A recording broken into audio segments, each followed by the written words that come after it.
"Kenapa kamu menyudahi permainan kita, Bang?" tanya Aina dengan suara serak ketika melihat Galang suaminya beranjak dari ranjang pengantin dengan wajah kecewa. "Aku tidak mau melakukan hubungan intim denganmu, Aina." Sinis Galang menatap Aina penuh amarah, lalu memakai pakaiannya dengan kesal. Aina menggeleng, bulir bening mulai mengalir di wajah cantiknya. Hatinya begitu sakit mendengar penuturan suami yang sangat dicintai. Aina tidak menyangka Galang bisa mengucapkan kata yang menusuk jantungnya. "Kenapa abang berkata seperti itu?" tanya Aina dengan bibir gemetar.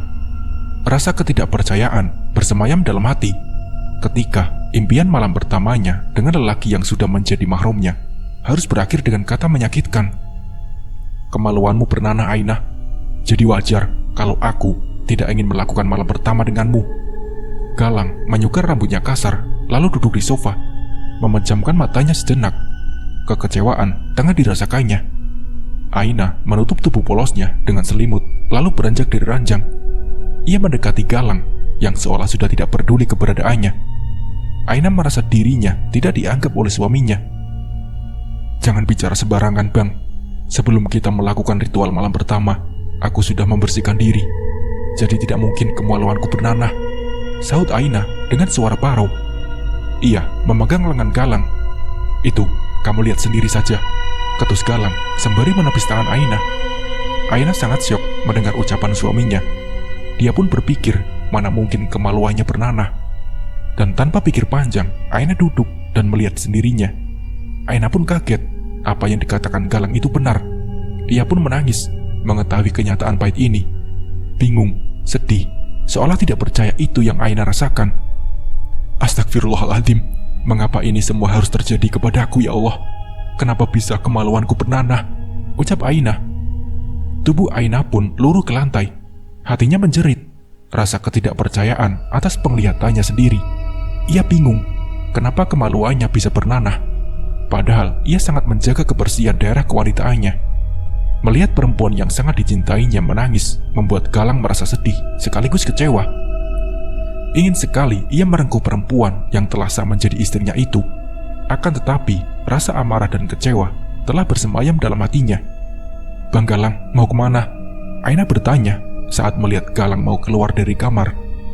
Galang melakukan itu agar bisa meredam emosi dan kekecewaan dalam hatinya. "Aku mau tidur di kamar tamu saja," sahut Galang tanpa menoleh. Ia memejamkan mata. Galang tahu ucapannya pasti akan membuat Aina sedih. "Kenapa, Bang? Apa Bang Galang tidak mau sekamar dengan aku?" tanya Aina sendu. Air matanya semakin mengalir deras tanpa bisa ia cegah. "Iya, aku tidak mau nanti keluar penyakit kelamin yang kamu idap," jawab suaminya. Ucapan Galang itu membuat hati Aina hancur, seakan sebuah palu menghantam dadanya. Sakit tapi tidak berdarah. Aina menutup wajahnya dengan kedua telapak tangan, lalu menatap suaminya yang mematung, menatapnya tajam. "Astagfirullah, teganya abang bicara begitu padaku. Aku seperti tidak mengenalimu, Bang. Mana Bang Galang yang selalu bertutur kata lembut, penyayang, dan selalu membuat aku tersenyum. Namun, kenapa sekarang abang membuatku menangis?" ujar Aina terisak, kembali menutup wajahnya dengan kedua telapak tangannya. Galang pun galau. Hatinya teriris saat mendengar ucapan istrinya. Dia ingin memeluk Aina yang sedang menangis, tetapi perasaan kecewa sudah bersemayam dalam hatinya. "Aku tidak mungkin berubah kasar jika kamu jujur tentang penyakit kamu," lirik Galang. "Aku juga tidak tahu kenapa kemaluanku bisa bernanah, Bang," jawab Aina. Aina benar-benar bingung kepada kemaluannya tiba-tiba bernanah. Padahal sebelum melakukan malam pertama, ia sudah membersihkan area kewanitaannya.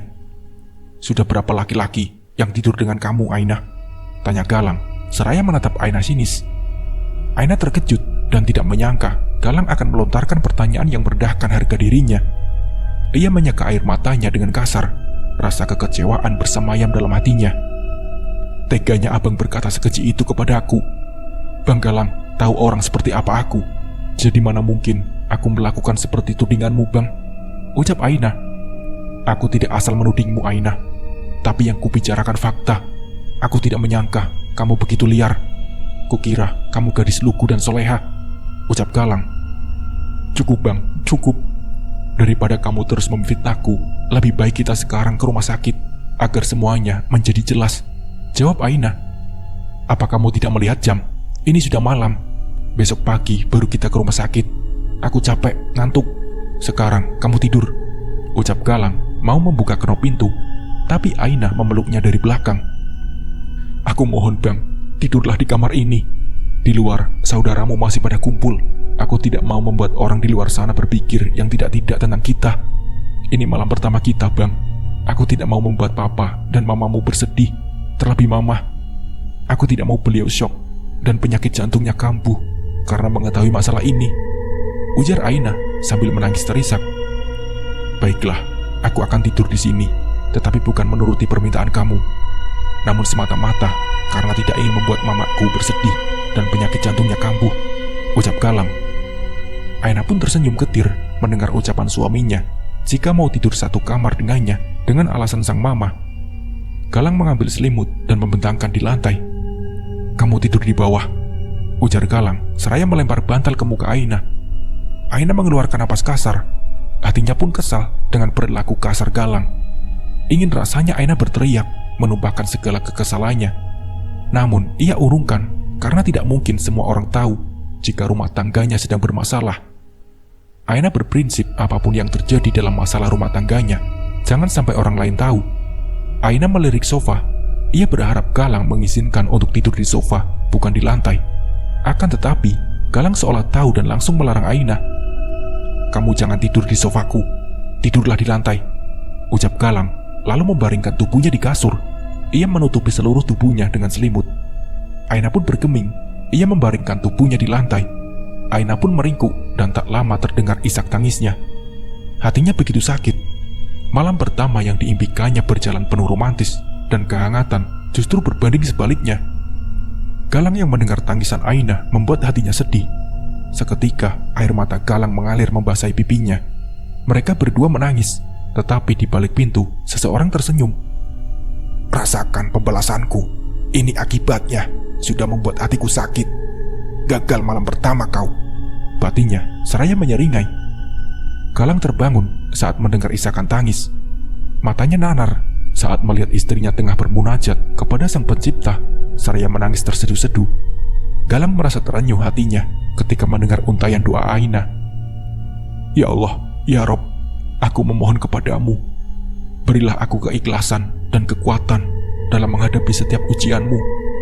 Ya Rohman, ya Rohim, Tuhanku yang penuh ulas kasih, Engkau yang membolak-balikan hati, aku mengiba kepadamu. Lembutkanlah hati suamiku, agar dia selalu senantiasa bersikap lembut, penuh kasih sayang, dan siap menerima segala kekuranganku. Aku berharap Bang Galang tidak meninggalkanku, walau keadaanku terpuruk sekalipun. Aina berhenti sejenak, tetapi tangannya terus menengadah. Air matanya mengalir membasahi pipi. Dengan suara serak, Aina melanjutkan doanya. Ya Allah, aku mohon, berilah petunjukmu tentang apa yang sekarang aku hadapi. Berilah aku kekuatan agar bisa melewati semua ini dengan ikhlas dan tegar. Ya Allah, lindungilah kami dari prasangka dan perbuatan keji. Aku berserah diri kepadamu, ya Rob. Lirik Aina menangis terisak. Galang tidak bisa lagi membendung air matanya. Tangisannya pun pecah. Ia merasakan penyesalan yang terdalam telah membuat perempuan yang rela meninggalkan keluarganya demi untuk hidup bersamanya menangis dan terluka hatinya. Galang dengan perlahan turun dari ranjang dan memeluk Aina dari belakang. Seketika amarahnya pun lenyap. Maafkan aku sayang, maafkan aku yang telah menyakiti hatimu dan membuatmu menangis. Aina semakin terisak saat Galang memeluknya dengan erat dan menyesali ucapannya. Bang Galang, tidak perlu minta maaf. Abang tidak salah. Seharusnya aku yang meminta maaf karena belum bisa memberikan haknya abang, ucap Aina dengan suara parau. Galang mengurai pelukannya, lalu membingkai wajah istrinya. Galang menghapus air mata Aina. Ia menyesali ucapannya yang begitu keji, sehingga menorehkan luka di hati Aina. Galang mencium kening istrinya dengan lembut dan penuh perasaan cinta. Galang pun mengernyit. Rasa cemas melanda hatinya ketika merasakan kening Aina panas. Kamu demam, Ai, ujar Galang sembari memegang kening istrinya. Ia baru menyadari jika suhu badan Aina pun panas. Aku tidak apa-apa bang, sahut Aina pelan. Bohong, kamu bohong, seru Galang. Galang langsung membawa istrinya ke ranjang. Dia berpikir, pasti Aina demam gara-gara tidur di lantai. Galang mengambil obat penurun panas di laci nakas. Ia begitu panik melihat wajah Aina pucat. "Ini, minum obatnya sayang," pinta Galang sembari menyodorkan obat penurun panas dan segelas air. Aina pun tersenyum, lalu mengambil obat dan meminumnya. Dengan pelan, Galang membaringkan tubuh istrinya. Lagi, Aina pun tersenyum mendapat perlakuan manis dari suaminya. "Terima kasih Bang Galang," ucap istrinya. "Iya, sama-sama sayang. Maaf, gara-gara aku, kamu jadi sakit," lirik Galang sembari mengusap kepala Aina. Aina pun menggeleng. "Bukan karena abang aku sakit, mungkin aku kelelahan dan kurang istirahat," ucap Aina. Galang tersenyum getir. Perasaan bersalah semakin bersemayam dalam hatinya. Ia bersyukur mempunyai istri seperti Aina, tak pernah menyimpan kebencian walau hatinya tersakiti. "Selamat tidur sayang," ucap Galang lalu mencium kening istrinya. Aina mengangguk lalu tersenyum. Tak lama kemudian ia pun terpejam merasakan kantuk setelah minum obat. Pagi pun menyapa. Semburat cahaya matahari menembus jendela kaca kamar, membuat Galang pun terbangun. Ia panik, dirinya bangun kesiangan. "Astagfirullah, seharusnya aku tidur lagi agar bisa menjalankan sholat subuh," batin Galang sembari mengusap wajahnya kasar. Galang menatap wajah cantik sang istri. Ia tersenyum melihat Aina tidur dengan pulas. Galang membelai pipi Aina. Seketika senyumnya memudar, mengetahui jika istrinya masih demam. Galang pun panik, badan Aina masih panas. Dia langsung menggendong Aina untuk dibawa ke rumah sakit. Ketika hendak melangkahkan kaki ke pintu utama, langkah kaki Galang terhenti. "Kenapa dengan Aina, Lang?" tanya Risma, mama Galang, ketika melihat Galang menggendong Aina dan berjalan dengan terburu-buru. "Aina dari semalam badannya panas, Mah. Ini Galang mau bawa Aina ke rumah sakit," jawab Galang. "Dasar semprul kamu, Galang. Istri dari semalam sakit, kenapa baru pagi ini mau dibawa ke rumah sakit?" omel mamanya seraya memegang kening Aina. "Astagfirullah, panas banget. Ayo kita bawa Aina ke rumah sakit sekarang, Lang." Galang memang mau bawa Aina ke rumah sakit, tapi mama menghalangi. Semalam sudah Galang kasih obat, tapi panasnya belum turun juga, Mah. "Siapa juga yang menghalangi? Mama itu bertanya, Lang. Kamu saja jadi suami gak peka. Awas saja, kalau terjadi sesuatu yang buruk dengan Aina, Mama akan pecat kamu jadi anak," sunggut mamanya menatap tajam putranya. "Ada apa, Mah? Kenapa pagi-pagi sudah ribut?" tanya Karin, kakak ipar Galang yang baru keluar dari kamarnya. "Aina demam, Rin. Mama dan Galang mau bawa Aina ke rumah sakit," ucap mamanya. "Demam saja kok dibawa ke rumah sakit, Mah. Minum obat penurun panas juga, pasti sembuh kok. Aku juga begitu kalau demam, gak manjain penyakit," cibir Karin. Ucapan Karin membuat Galang kesal. "Siapa yang manjain penyakit, Kak? Jangan sembarangan kalau ngomong," ucap Galang kepada kakaknya. Karin berdecak kesal mendengar sanggahan adik iparnya. Ingin sekali ia menyumpal mulut Galang, tetapi tidak jadi karena ada Risma. "Galang sudah kasih obat penurun panas untuk Aina, tapi panasnya belum juga turun. Sudahlah, kami mau bawa Aina ke rumah sakit. Takutnya tambah parah kalau penyakit didiamkan. Ayo, kita berangkat, Lang. Mama tidak mau terjadi sesuatu buruk pada Aina kalau kita terlambat membawanya ke rumah sakit," ucap mamanya. "Aduh, gawat. Mama tidak boleh ikut. Bagaimana mau mengecek keadaan Aina yang semalam kemaluannya bisa bernanah? Mama pasti akan tahu semuanya," batin Galang. Galang tidak menghiraukan ucapan mamanya. Dia terus menyelonong pergi meninggalkan Risma yang masih mengomel. "Lang, Galang, Mama ikut. Kenapa kamu meninggalkan Mama sih?" gerutu mamanya sembari mengejar anaknya. "Biar Galang saja, Mah. Mama kan kalau pagi begini repot mau mengurusi papa yang mau berangkat ke kantor," ujar Karin mencoba menghalangi mamanya untuk ikut mengantar Aina ke rumah sakit. "Apa yang dikatakan Kak Aina benar, Mah. Mama di rumah saja, biar Kak Galang yang mengurus Kak Aina," ujar kita adik Galang yang tiba-tiba datang. "Ya sudah, kamu hati-hati bawa mobilnya. Jaga menantu Mama baik-baik," ujar mamanya. Ia tidak ingin berdebat lebih lama sehingga Aina terlambat ke rumah sakit. "Iya, Mah," saut Galang cepat. "Jangan iya-iya aja kamu, Lang." Galang menghela napas dan mengangguk. "Aina, kalau Galang bawa mobil yang ngebut, kamu jewer saja telinganya." Aina tersenyum menanggapi ucapan mertuanya. Semenjak di rumah ini ada Kak Aina, perhatian Mama tertuju padanya. Awas saja kalau Mama lebih sayang ke Aina daripada aku akan membenci keduanya, batin Gita seraya mengepalkan tangannya. Sementara Karin tersenyum getir ketika melihat mertuanya khawatir dengan kondisi Aina. Karin merasa mamanya lebih menyayangi Aina daripada dirinya. Galang mengendarai mobilnya dengan kecepatan sedang. Dia tidak sabar ingin segera sampai di rumah sakit, berharap dokter memberikan kabar yang menyenangkan hati. Galang pun berharap jika Aina tidak terkena penyakit yang mematikan. Setelah menempuh perjalanan 30 menit, mereka sampai di rumah sakit. Aina langsung diperiksa oleh dokter. "Bagaimana keadaan istri saya, dok?" tanya Galang saat dokter sudah selesai memeriksa Aina. "Istri Bapak mengalami demam dan sepertinya sakit mahnya kambuh. Saya akan memberikan resep obat dan vitamin agar Bu Aina cepat sembuh," ucap dokter. "Iya dok, terima kasih dok," jawab Galang. "Iya, sama-sama Pak." Dokter melihat raut bingung di wajah Galang. "Apa ada yang bisa saya bantu Pak? Sepertinya ada yang ingin Bapak tanyakan." Aina yang mendengar pertanyaan dokter segera beranjak. Dia seakan tahu suaminya bingung harus memulai dari mana untuk bertanya tentang kejadian semalam. "Biar aku yang menanyakannya pada dokter Bang," ucapnya. Aina lalu menjelaskan kejadian semalam. Kening dokter mengernyit saat mendengar cerita Aina. "Jadi baru semalam Bu Aina mengalami vaginanya berdarah?" Iya dok," jawab Aina. "Mohon maaf ya Bu, apa sebelumnya vagina ibu merasa sakit, gatal atau perih saat buang air kecil?" tanya dokter. Tidak dok, sebelumnya saya tidak merasakan apapun. Namun baru semalam vaginaku tiba-tiba bernanah," ucap Aina. "Apa ibu merasa sakit saat keluar nanah itu?" tanya dokter lagi. "Tidak dok, aku tidak merasakan sakit sama sekali." Dokter terlihat bingung dengan penjelasan Aina.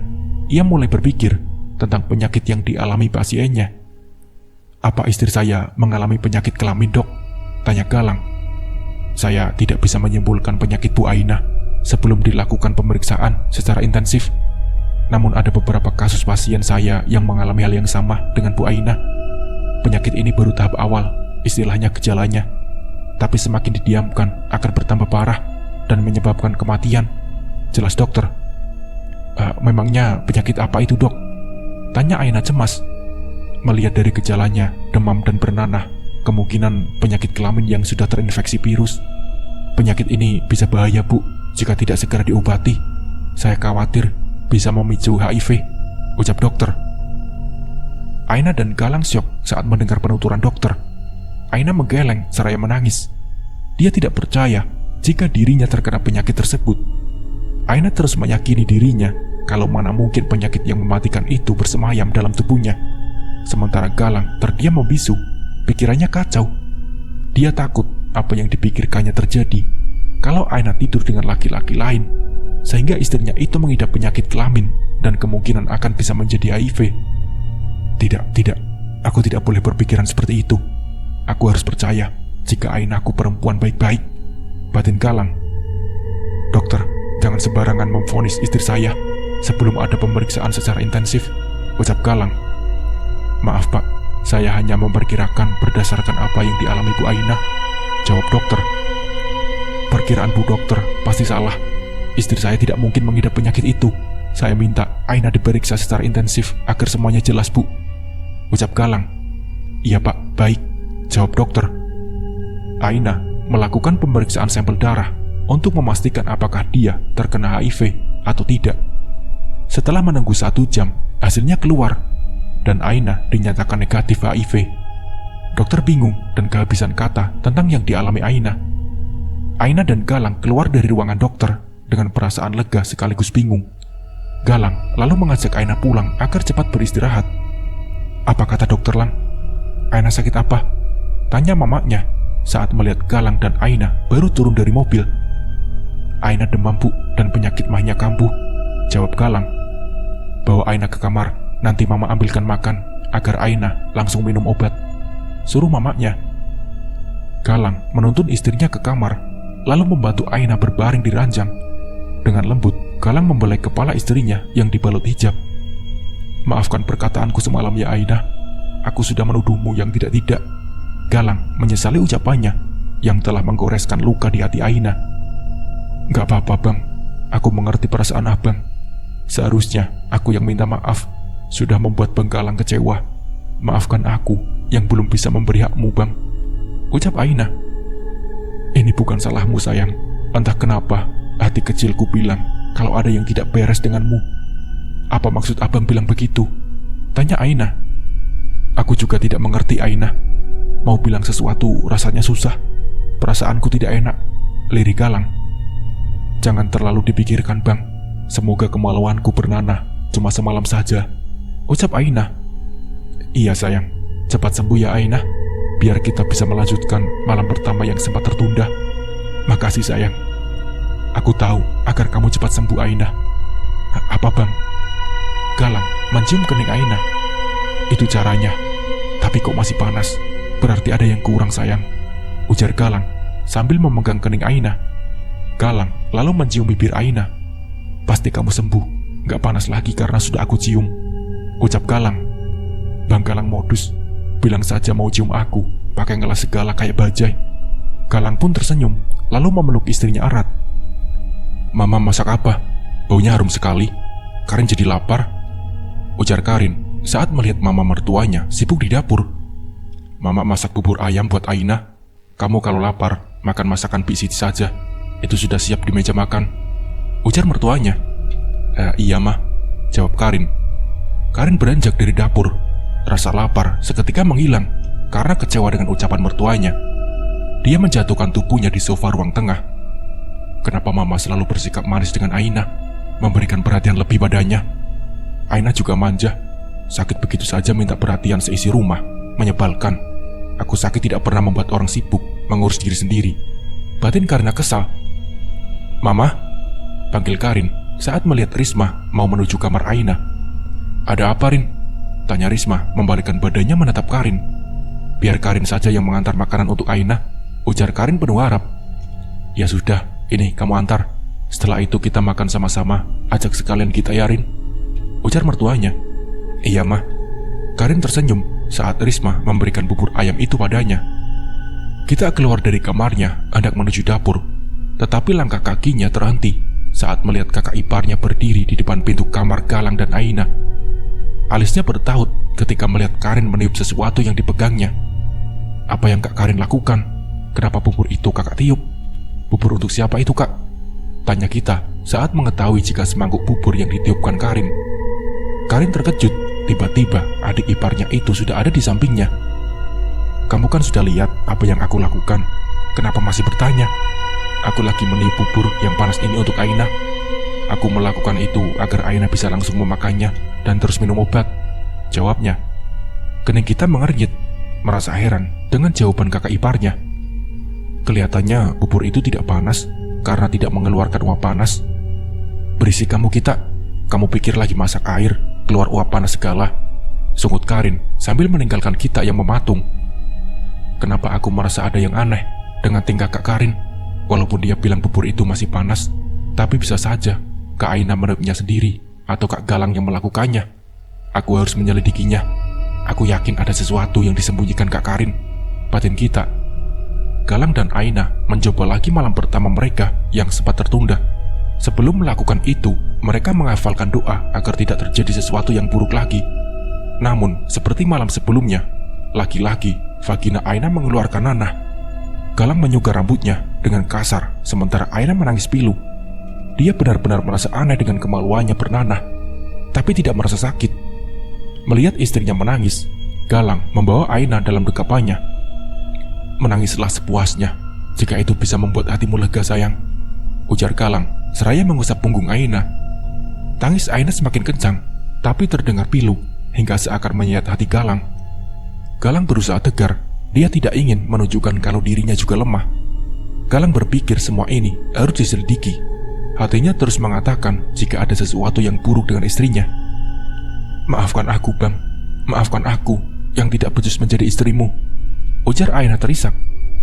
Galang mengurai pelukannya, lalu menatap mata Ainah dengan lembut.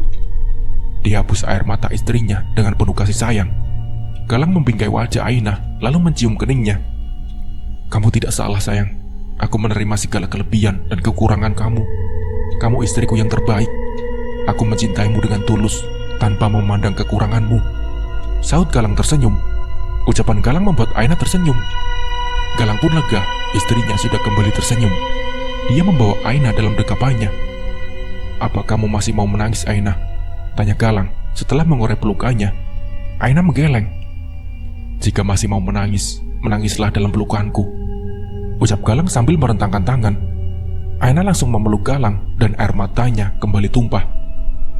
Berjanjilah abang tidak akan meninggalkanku, walau aku belum bisa memberimu hak, ucap Aina. Aku menikahimu bukan karena nafsu, tapi karena Allah, dan hatiku telah memilihmu. Jadi hanya kematian yang akan memisahkan kita, ucap Galang. Makasih bang, jawab Aina. Sama-sama sayang, boleh aku bertanya? Dahi Aina mengernyit. Iya boleh bang, Bang Galang mau tanya apa? Tanya Aina. Apa kamu percaya santet, guna-guna atau sejenisnya? Tanya Galang. Kenapa abang bertanya seperti itu? Aku merasa penyakitmu ini karena ada orang yang jahil, ada yang menyantet kamu. Abang ngaco, mana mungkin aku terkena santet bang? Aku tidak ada musuh. Lagi pula ini zaman sudah maju bang. Apa kamu tidak merasa aneh dengan penyakitmu? Dokter saja tidak tahu pasti kenapa kemaluanmu bisa bernanah. Oleh karena itu, aku curiga ada yang mengirim santet itu. Jika itu benar, akan kubalas dengan lebih kejam dari apa yang orang itu lakukan padamu, ucap Galang. Aku memang merasa aneh bang, namun aku tidak mau berpikiran negatif. Takutnya jadi berprasangka buruk sama orang. Biar waktu yang menjawabnya. Aku yakin Allah akan memberikan petunjuk atas masalahku ini. Susah meyakinkan Aina kalau aku tidak ada buktinya. Aina orangnya lurus-lurus saja, tidak pernah berburuk sangka sama orang. Aku harus menyelidikinya sebelum penyakit Aina bertambah parah, batin Galang.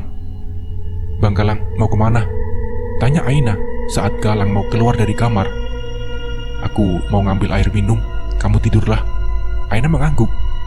Saat Galang menuju dapur, matanya menyipit melihat kita jalan mengendap seperti maling. Apa yang kamu lakukan kita? Shh, Kak Galang, jangan berisik. Nanti Mama dan yang lainnya dengar. Memangnya ada apa kita? Kenapa jalanmu seperti mau maling? Kita lagi menjadi detektif Conan, Kak, ucap kita. Jangan bercanda. Tidurlah, ini sudah malam. Kita serius, Kak. Belum malam tahu, baru jam 11 malam. Kita lagi menyelidik Kak Karin. Kenapa dengan Kak Karin? Apa yang sudah dilakukannya sehingga membuatmu menyelidikinya? Galang merasa aneh dan bertanya-tanya dalam hatinya. Kita sejak tadi siang sudah curiga dengan Kak Karin. Curiga bagaimana kita? Kita lalu menceritakan tentang bubur yang ditiup Karin. Mendengar itu membuat Galang mengernyit. Apa salahnya kalau Kak Karin meniup bubur untuk Aina? Mungkin biar cepat dingin dan Aina bisa langsung memakannya. Tahu malas banget kalau ngomong sama orang yang lola. Apa maksud kamu bilang begitu kita? Kita tidak menghiraukan omongan kakaknya. Dia ingin segera mencari tahu apa yang dilakukan Karin di pavilion belakang rumah mereka. Galang setengah berlari mengejar adiknya. Dia penasaran dengan apa yang dilakukan kita. Mau apa kamu ke pavilion, Kit? Kita tadi melihat Kak Karin masuk ke pavilion itu, Kak. Gerak-gerik Kak Karin mencurigakan. Apa maksud kamu, Kit? Mencurigakan gimana? Kita jengah mendengar segala pertanyaan yang dilontarkan kakaknya. Dia menatap Galang dengan tatapan tajam. Kak, ikut saja. Jangan banyak tanya dan jangan berisik, nanti kita ketahuan. Sekarang kita lihat apa yang dilakukan Kak Karin di pavilion yang kosong itu. Baiklah, kakak juga penasaran apa yang dilakukan Kak Karin malam-malam begini. Mereka mempercepat langkah dengan jalan mengendap-endap. Bau busuk dan darah mulai tercium saat Galang dan kita tiba di depan pintu. Kenapa di pavilion ini bau busuk dan darah? Apa Mang Aan dan Big Siti tidak membersihkan tempat ini? Kita juga tidak tahu, Kak. Apa Kak Galang tidak merasa aneh dengan pavilion ini? Aneh bagaimana kita? Pavilion ini bersih, tapi kenapa bau bangkai dan darah? Apa ada binatang yang mati di sekitar sini? Galang mengendus. Perutnya tiba-tiba mual. Kepalanya pun pusing. Bau busuk semakin menyeruak. Kenapa, Kak? Tanya kita cemas saat melihat wajah Galang pucat. Kakak rasa bau busuk dan darah berasal dari dalam pavilion, Kit. Coba kamu buka pintunya agar kita tahu apa yang sebenarnya terjadi. Iya, Kak. Kita juga penasaran apa yang dilakukan Kak Karin di dalam. Kita mengikuti perintah kakaknya untuk membuka pintu. Dan dengan perlahan, kita meraih knop pintu. Tetapi saat tangan kita hendak memutar knop pintu itu, seseorang berucap dingin, "Apa yang kalian lakukan di sini?" Galang dan kita pun kaget saat mendengar suara yang tidak asing di telinganya. Mereka membalikkan badan. Kita membekap mulutnya ketika melihat Karin tiba-tiba sudah berdiri di depan mereka dengan tatapan tajam. Seketika, bulu kuduk mereka merinding tatkala bau busuk tercium di indera penciuman. Bau busuk itu berasal dari hadapan mereka. "Kak Karin," lirik Galang. Karin menyeringai saat dirinya disebut Galang. "Aneh, bukankah Kak Karin ada di pavilion? Kenapa Kak Karin sekarang ada di sini? Lalu siapa yang kulihat tadi?" Aku tidak mungkin salah melihatnya, dan aku sangat yakin kalau dia belum keluar dari pavilion ini. Kenapa muka Kak Karin pucat seperti mayat? Aku tadi melihat Kak Karin memakai baju warna merah, tapi kenapa sekarang baju putih? Batin kita. Kini, tatapan Karin beralih ke kita dengan sorot mata penuh kebencian. Seketika, bulu kuduk kita merinding. Dia merasa ada sesuatu yang meniup tengkuknya. Kita merasa takut. Entah kenapa dia merasa suasananya menjadi tegang dan mencekam. Dinginnya angin malam tak mampu menghilangkan keringat yang bercucuran di wajahnya. Kita berusaha seterang mungkin untuk menutupi rasa takutnya. Seharusnya kita yang bertanya kenapa Kak Karin ada di sini. Tanya kita balik agar Karin tidak curiga kalau dia lagi diintai. Dasar anak kecil. Umpat sosok di hadapannya. Brak! Suara benda jatuh terdengar dari dalam pavilion. Sontak kita dan Galang menoleh ke belakang. Suara apa itu Kak Galang? Kakak juga tidak tahu kita. Ayo masuk agar kita tahu suara apa itu. Ayo, tapi kita ajak Kak Karin ya Kak. Saat kita dan Galang menoleh ke belakang, sosok Karin sudah tidak ada. Hal itu membuat kita dan Galang merasa aneh. Seketika bulu kuduk mereka merinding. "Kemana perginya Kak Karin?" tanya Galang. "Kita rasa itu bukan Kak Karin Kak," ujar kita ketakutan karena seluruh tubuhnya sudah merinding. "Maksud kamu apa kita?" Itu setan," teriak kita sambil berlari menuju rumah meninggalkan Galang yang kebingungan. "Kita, tunggu, kenapa kamu lari?" Dan tiba-tiba Galang juga merasakan hal yang sama dengan adiknya. Tubuhnya merinding seperti ada sosok yang meniup tengkuknya. Dia berlari mengikuti kita. Tapi saat Galang sudah hampir sampai di depan pintu rumahnya, dia pun kaget mendengar suara benda jatuh di pavilion. Sontak Galang menoleh, dan dia terkejut melihat sosok di jendela pavilion.